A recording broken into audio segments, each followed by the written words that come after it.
Hello and welcome back to Boxing Social in association with Betfred. My name is Ayman and I'm here with the one and only Jack Catterall, who has started his camp now for the undisputed clash with Josh Taylor in December. Jack, how are you feeling? Yeah, good. 9 weeks out now, so all good.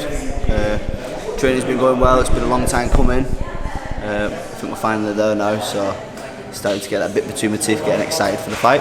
Yeah, that was going to be my first question because you mentioned there it being a long time coming. I just wonder whether the switch has kind of flipped with you now because you've had to wait, you've patiently waited, you've stepped aside for the undisputed fight to happen with Ramirez. That's now happened, and now essentially it's your time. Do you feel like that switch has flipped with yourself? Yeah, of course. It's been a hard road to get here. I've been chasing the belt for a couple of years now, and it's like, is this fight going to happen? Is it not going to happen? But now it's agreed. We both agreed terms. The fight's announced, so it's finally time to get knuckled down into training.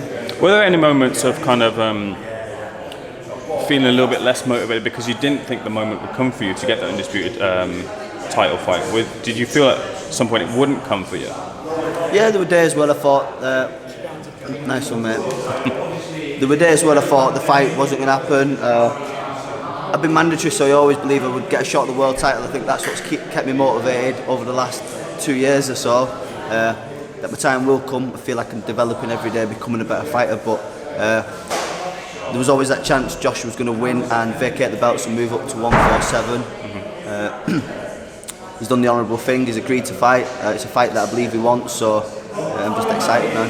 What are the things that you've seen because obviously you've watched Josh fight, you've watched tape on him in preparation for him. What do you kind of see as his main strengths that he brings to the ring that you'll be looking to adapt to? Josh is a well-rounded boxer. He does a lot of things well. We don't become undisputed champion for not doing things well. There's certain fights that we've watched, and me and Jamie have sat down numerous times and analysed fights and worked on stuff that we know that I can execute in a fight that's going to be successful. There's certainly things I can exploit in Josh's game, and I'm looking to do that in December. Yeah, that was the second part of my question. I mean, what about those weaknesses that you've seen that you're looking to exploit in the ring? What kind of sticks out to you of what you've seen from the tape of him?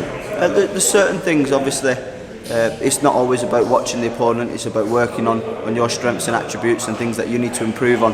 But there's been times where me and Jamie have sat down and studied tapes of Josh. I've been to quite a few of Josh's fights, and I know there's certainly things that I can be successful in doing in the fight. Well, the last fight was obviously the fight where you won the undisputed title against Jose Ramirez, a fight you will have watched intently. What did you make of that performance there? It was a brilliant fight. I think Josh boxed very well. For the first couple of rounds, I thought Ramirez was maybe edging it. He was landing some nice body shots, and then I think the knockdowns turned the fight on its head. Ramirez got caught in a clinch, a bit reckless really, knowing Josh is an aggressive come forward fighter. He became a bit careless and got caught, and I think that turned the fight then, and Ramirez couldn't get back to himself, that he was stuff that he was being successful doing in the early rounds, and Josh ran away with it. Do you think there's an element of this being the best time to face Josh, considering there's a lot of talk about other fights and with respect, like quote-unquote bigger fights, your Terence Crawfords, your Teofimo Lopez's and things, and there's a potential of I've been taken off the ball, and you yourself, everyone knows within boxing, you're an accomplished boxer yourself, would bring your own set of problems to a fight. In that sort of sense, it's the best time because potentially you could be being overlooked in this fight, which could come a problem for Josh. Yeah, I think it'd be stupid to overlook anybody. I know Josh will be training hard and certainly won't be overlooking me. I think he had a tough fight earlier this year with Ramirez. He probably had a hand injury, and then there's talks of other fights. But I'm under no illusion that Josh will cut any corners in preparing. I think for both of us, we know what's to come once whoever wins the fight. So yeah, we'll see. There's a particular facet to Josh's game which I find very interesting, which is when it comes to fight week mode, he engages in what's known as Hank mode, where he kind of rears himself up and gets into this really kind of intense state and kind of puts it on, quote unquote, other fighters. Are you prepared for that part of the game, or do you think you'll get a respectful form of Josh Taylor in that fight week? Yeah, I think I don't really read into it too much. I've been around fighters on fight week that are switched up, that are aggressive, pushing and shoving. Fighters that are really calm and relaxed. I think we'll see come press conference and fight night and weigh-in, but don't let it get to me. I'm quite a relaxed character until it's in the dressing room. It's time to switch on them for me. All the other things, the face-off, the press conference, it's part of the game, and we'll see.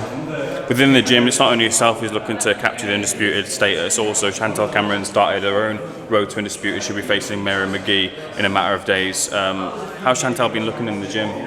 Chantal's been phenomenal. She's been down preparing this fight for a long time. I've been fortunate enough to help with some of the early rounds of sparring and training alongside her, and the strength condition work that we do together, and she's really coming to. I think every time she fights we see progression. It was at her last fight in Vegas when she blew the girl away, so I'm excited, and I believe she will win this and go on to be undisputed. It's not very often that you get two fighters in the same gym who are actually both going for undisputed at the same time. So at the same weight category. At the same weight category, under the same obviously coach as well, which must be kind of weird, but also a great achievement for what's kind of been going on the last few years, the kind of work that you've all been putting in. Yeah, it's brilliant. Me and Chantal have been working hard.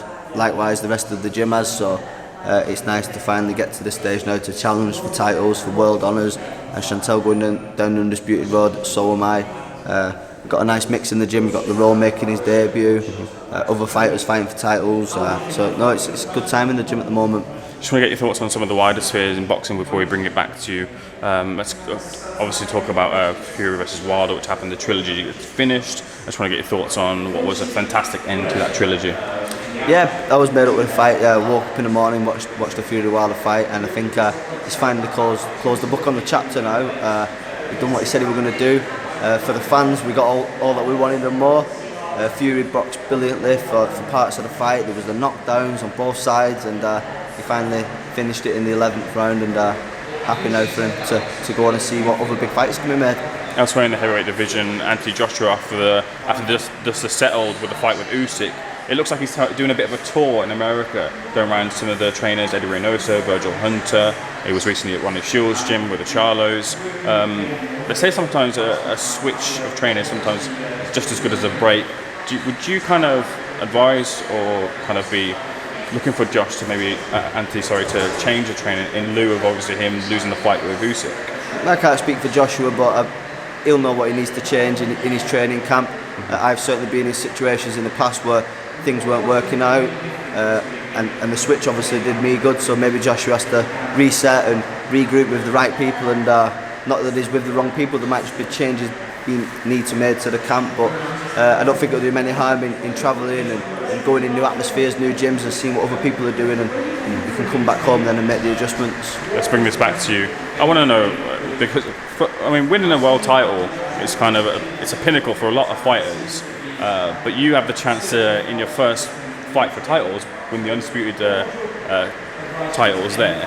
What does that mean for you, from the boy who originally got into boxing to the one that's essentially weeks away from potentially winning? What does it mean for you to hold all those titles? It's massive. It's massive for me. Over the last couple of years, I always believed that I could go on and win a world title. I've had a bit of an unfortunate road to get into my world title, but now it's come tenfold.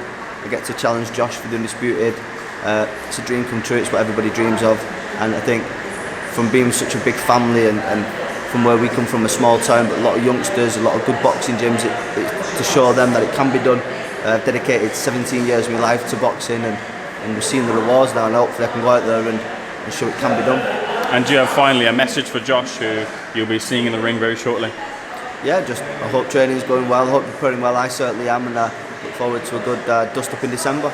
Jack, wishing you all the best. Thank you for speaking to Boxing Social. Nice, mate. Thank you, mate. Thank you.